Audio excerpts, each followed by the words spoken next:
E tuke mag lig ma pacho kae ni Posta Rangers omako thuolo mokwongo e tuke adhula lig maduong' pacho ka katielo mar 13 mag tukegi ibiro bagi e pewe mopogore opogore. James Opondo miyowa mathoth.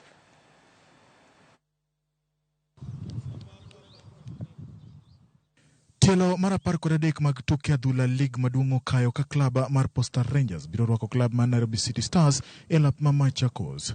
Posta omako thuolo mokwongo gi points 25, point achiel bele joloch nyadi 20 Gor Mahia.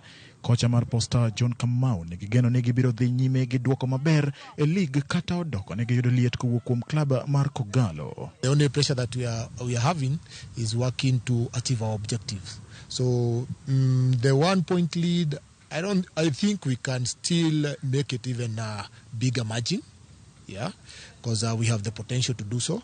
So I think the second place team has more pressure than we have. We're just going to take 3 points. That's our aim. They are a good side. We respect them, but I think we prepared well this week. The morale in the team has been good, and I think we're just going for the 3 points.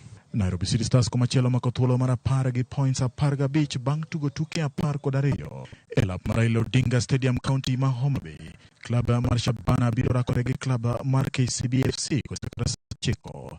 KCB noloyo klab mar Murang'a Seal e tukgi mokalocha biro kedo gi thuolo maber e liga. Kikosi kyote kiko tayari kwenye selection, so nadhani ni kurudisha tu performance. Kama tuwezi kuongeza ile performance ambayo tuliifanya juzi katika mchezo wa Murang'a Seal, then tusipunguze. Kila mchezaji arudie ile performance ambayo alikuwa nayo ama jaribu kuongeza kidogo. So nadhani hiyo ndio itatupea uwezo wa kufanya vizuri katika mchezo wa kesho. Klab mar Gor Mahia biro rakore gi Kariobangi Sharks chieng' Jumapili e lap ma Machakos Kanzoia biro rwako Sofapaka e lap Masudi Stadium.